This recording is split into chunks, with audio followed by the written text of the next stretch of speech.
जय हिंद दोस्तों। आज मैं आपको इंडिया और पाकिस्तान की उस वार की कहानी सुनाने जा रहा हूं जो कि जमीन पर नहीं हुई थी बल्कि समुद्र की गहराइयों में हुई थी। उस अटैक का नाम है गाजी अटैक। साल था 1971 का। इंडिया और पाकिस्तान के बीच तनाव चरम सीमा पर था। ये जंग जमीन पर नहीं होने वाली थी बल्कि समुद्र की गहराइयों में होने वाली थी। मैंने आपको ये बता दिया है। वो जगह जहाँ हवा नहीं पहुँचती, रोशनी नहीं पहुँचती, बस खामोशी और मौत का इंतजार था। और इस खामोशी के पीछे छिपी थी एक कहानी जो बहुत कम लोग जानते थे। ये भारत की पहली अंडर वाटर वार थी। यह कहानी सिर्फ एक सबमरीन की नहीं है बल्कि उस जज्बे की कहानी है जिसने साबित किया कि भारत पहले कभी हमला नहीं करता और जब हमला करता तो दुश्मन के पास सांस लेने का वक्त भी नहीं बचता। द गाजी अटैक, यह घटना जो आधिकारिक रिकॉर्ड में बस कुछ पन्नों में ही दर्ज है, लेकिन असल में यह थी एक पूरी अंडर वाटर युद्ध की कहानी। 1971 में पाकिस्तान और भारत के बीच के हालात तनावपूर्ण थे। ईस्ट पाकिस्तान, आज का बांग्लादेश में बगावत शुरू हो चुकी थी। भारत ने बांग्लादेश के शरणार्थियों को जगह दी और पाकिस्तान को लगा कि भारत युद्ध की तैयारी कर रहा है। और दूसरी तरफ पाकिस्तान की नेवी का सबसे घातक हथियार था पीएनसी गाजी, जो अमेरिका से ली गई थी, जिसका रेंज पूरे हिंद महासागर में था। और इन पाकिस्तानी टुल्लों का एक मिशन था कि भारत के सबसे गर्व वाले आईएनएस विक्रांत को डुबो देना। पीएनसी गाजी को कराची से बे ऑफ बंगाल की तरफ भेजा गया, लेकिन एक बड़ी दिक्कत थी और भारत ने पहले ही अपने एयरक्राफ्ट कैरियर आईएनएस विक्रांत को अंडमान एंड निकोबार आइसलैंड के पास छुपा दिया था। तो गाजी जब विशाखापट्टनम के पास पहुंची तो वो कंफ्यूज हो गई। उसे लगा कि विक्रांत यही है। फिर उसने वही किया जो उसे सिखाया गया था, अटैक।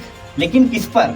और 1 दिसंबर 1971 की रात भारतीय नौसेना submarine INS Rajput Visakhapatnam port के पास रूटीन पेट्रोल पर थी और उसी वक्त सोनार पर कुछ अजीब एक्टिविटी दिखी। ऑफिसर ने कहा, sir, unidentified submarine ahead. Rajput ने एक डेप्थ चार्ज छोड़ा और कुछ ही सेकंड में पूरा समुद्र का पानी हिल गया और हुआ एक भीषण धमाका। और जब सुबह हुआ तो समुद्र की सतह पर एक लोहे की दीवार दिख रही थी। वो थी पीएनएस गाजी।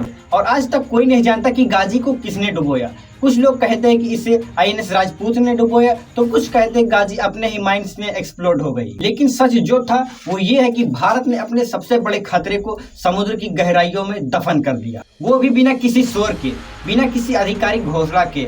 बस वो एक ऑपरेशन जो रहस्य बन गया। और गाजी के डूबने के बाद पाकिस्तान की नेवी का मोरल पूरी तरह टूट गया और इंडियन नेवी ने ऑपरेशन ट्राइडेंट और ऑपरेशन पाइथन चलाए, जिससे कराची पोर्ट को पूरी तरीके से तबाह बर्बाद कर दिया। अब पूरे समंदर पर भारत का राज हो चुका था। और अगले कुछ ही हफ्तों बाद 16 दिसंबर 1971 को पाकिस्तान ने खुद ही आत्मसमर्पण कर दिया।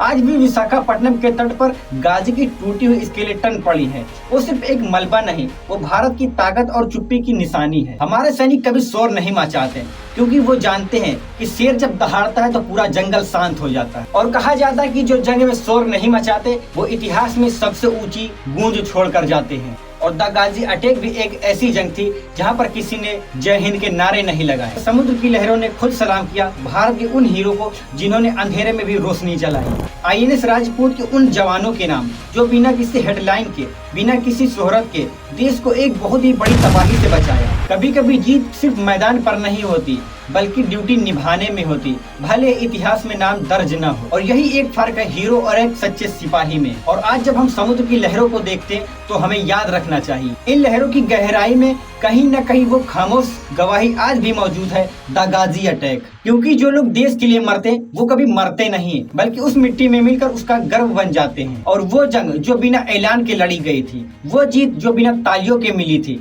इतिहास गवाह है, जब भारत शांत होता है तो समंदर भी कांप उठता है। द गाजी अटैक एक ऐसी कहानी जो बोली नहीं गई और हर लहर आज भी वही कहती है कि भारत झुकता नहीं है।